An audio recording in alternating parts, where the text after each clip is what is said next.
في سالي نمرة 2 دي حاجة جميلة الحقيقة. قولي يا اس 2 سكوير. الو. الو. اتفضلي يا سالي.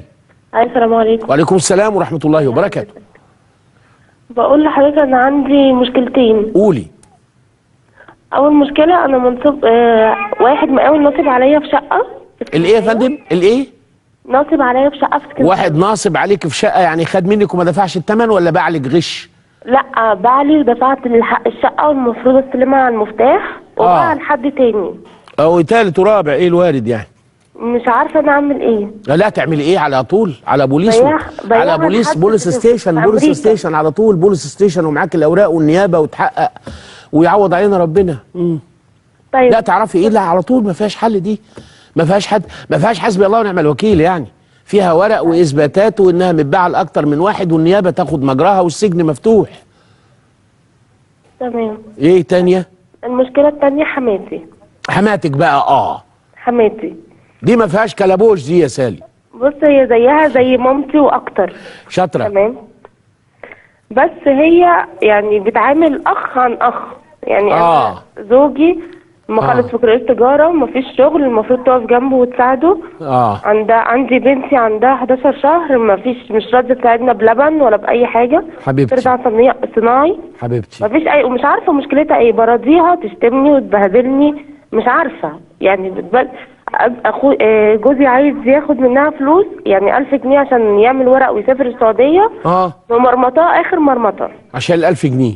عشان 1000 جنيه، وهي ما شاء الله مدرسه وبتاخد معاش جوزها كويس وكل حاجه. مبسوطه يعني. مبسوطه.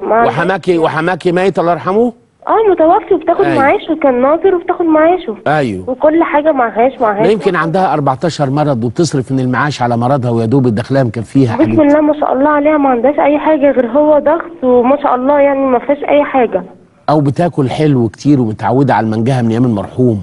لا ما فيش اي حاجه. ما تعرفش تاكل يعني بصاره ولا طبيخ ارديحي ولا كده؟ لا ما فيش. يعني ملهاش اي عذر يا سالي؟ انت متاكده ان هم مأنتخاهم سالي انت متاكده انها ما مش كل اللي راكب عربيه معاه فلوس يا حبيبتي، ده ممكن يكون بيصلحها بالدين وممكن يكون واخده كل حاجته العربيه. انا عايز اقول ثانيه يا بنت يا سالي، يا بنت يا سالي، يا بنت يا سالي، صغير ما عندوش مسؤوليه يا بنت يا سالي. يعني انت متاكده ان مأنتخاهم الوفات؟ الحمد لله. لا انت متأكدة؟ متأكدة 100%. من ايه؟ بشوف بعينيا. بتشوفي ايه؟ بشوف كل حاجة بعينيا، ما شاء الله الدروس عندها وكل حاجة. وطب هي لما ابنها جوزك يقول لها ماما 1000 جنيه وسافر واعمل لك زياره تعمل له على طول معيش، انا اللي واقفه جنبه. طب مش ممكن تكون بتقول له انا مش عايزاك تغيب عن عيني واللي انت عايزه عينيا ليك؟ مفيش اي كلام من ده خالص، انا اللي واقفه جنبه وانا اللي جبت له التأثيره. امال انت في تصورك يا سالي، انا احب اعرف الافكار يا حبيبتي. انا احب اعرف الافكار. انت في تصورك يعني انها ست مجنونه بتربي واحد وتجوزه وعايزه تقتله؟ لا طبعا. امال ايه بتعمل كده ليه في تصورك انت؟ وجهه نظرك. هي بتعمل كده ليه؟ انا مش عارفه. مش عارفه. شذوذ، هو الشذوذ النفسي. انا مش عارفه. انا زعلانه على جوزي. لا بحبك ولا بقدر على بعدك ولا وحاجات كتير ياما كتير ياما. فهي بقى بتميز سلايفك واخواته والباقيين عنه؟ هو عنده اخ واحد، هم 2 بيشتغل. هو التاني لسه في كليه.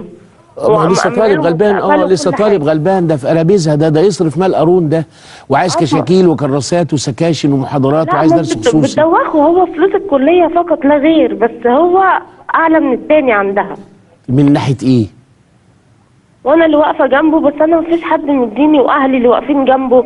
هي شايله ايديها خالص. يعني اهلك دفعوا لجوزك ال1000 جنيه؟ ما هو برضه اهلك مش سايبين امه تمرمطوا اهوت، وما حدش جاب ال1000 في ظرف كده ولا مساء الخير يا حماده خد يلا توكل على الله. واحنا اللي واقفين وهي بالقطاره بندقها. حتى شقه مفيش، حتى الايجار مدوخينها عني. حتى ايه؟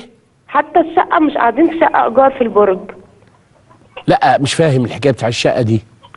احنا كنا قاعدين، اختي كانت مدياني شقه ليها في اسكندريه، قعدت فيها سنه ونص. اختك مدياكي شقه كادو يعني؟ ايوه كهديه، يعني لغايه ما ربنا يسهل. يعني مش كهديه ولا حاجه، يعني اعاره كده انكم تقعدوا فيها لغايه لما تخلصوا وتشوفوا لكم شقه. ودخلت فيها وقعدنا فيها سنه ونص وجبت فيها بنتي. وانت كنت ضامنه يا حبيبتي لما تدخلي في شقه اختك انه ربنا هيكرمكم وتشوفوا شقه؟ ايه اللي ضمنك؟ كنا هنسافر السعوديه كنتوا هتسافروا. يعني انتوا خدتوها مؤقته. طب واختك تديكوا الشقه وهي مش متاكده ان في تاشيره وعقد لجوزك وكده؟ افرضي جوزك ده تنح وقال مانيش خارج من هنا. جوز اختي جايب له التاشيره من اول ما اتجوزنا. طب وهو ما مشيش ليه على ال1000 جنيه؟ وقفت الدنيا. ما هو ما كانش فيه، كان في كليه، كان احنا في تجاره، انا بكالوريوس تجاره وهو بكالوريوس تجاره، وهو لسه مخلص السنه اللي فاتت. يعني ال1000 هي اللي وقفت المركب كله؟ هي اللي موقفه لغايه دلوقتي. هي موقفه ليه؟ ما كان استلفها من البقال اللي تحت. ما فيش. مين اللي بيدي دلوقتي؟ حد ما فيش. هي مامته ليه ما بتساعدوش؟ صح، احنا مش بنتكلم يا سالي على 40,000 ولا 100,000، ده بنتكلم على 1000 جنيه. هي مامته ما بتساعدوش خالص. انا بتكلم في 1000 جنيه. ده انت على راي محمد والناس اللي بيتكلموا قبل كده، حته بتاع خاتم من صباعك يا حبيبتي، انا مش على ال1000 اللي هيجيب لك غيره من خميس مشيط قد كده. خميس مشيط انا بتكلم على معامله حماتي. لا سيبك معامله حماتك بقى. ما انت انا برضه كل ده ما انت برضه نص كم اهو. يعني كنت فكيتي الازمه ورحتي وسبت لاختك الشقه وحليتي ازمه حماتك، وهي اكيد كانت هتسجل سيدايه وتقول والنبي وحشتوني، وتسجل نجاة في الغربه حبايبنا عاملين ايه. يا حبيبتي يا حبيبتي كلكم انتوا كلكم دلوقتي متخلين عن الواد. انا عموما بشكرك وبقول لحماتك كلمه جميله: اذا كنت ترين ان وجود ولدك في مصر أي في الإسكندرية بالذات شفاء لك من كل علة وقرة لعينيك، فادفعي ثمن ذلك بأن تساعديه، بأن تصنعي له مشروعا، بأن تدبري له عملا، بأن تسعي بخبرتك وطول سنينك معه. وإن كنت ترين أنه لا بد أن يضرب في شعاب الأرض، ولا بد أن يسافر وأن يكد ويكدح ويشقى ويتعب ليعود بمحصلة خير لبيته وزوجه ونفسه ولك قبلهم أو بعدهم، لا يعني الترتيب شيئا الآن، فادفعي له ما يريد من مبلغ وكوني عطوفا عليه وساعديه، لأنك لا تملكين مساعدته. ونصيحة مني: لو كنت قادرة على أن يكون ولدك إلى جوارك، ولو كنت تطعمينه وتسقينه، هذا أولى 1000 مرة من أن يغترب ليلة واحدة فيغيب عنك وأنت لا تدرين متى تنطلق الطيارة ومتى يعود. هل يسبق الأجل فلا رؤيا إلا على الصراط يوم الدين، أم أنه ربما لا يعود وعندئذ ينزل إليك كما نزل أهل الفنط الغربية ببني السويف من أرامل أعان الله مبروك عطية على أن يقف إلى جوارهم الآن، وقد سافر الشاب وعاد في صندوق ميتا تاركا الأرملة و4 والآخر الأرملة و3، كأنه قدر الفنط أن يذهب أو الفنط أن يذهب عاملان في سنة واحدة وأن يعود جثتين ليدفنا.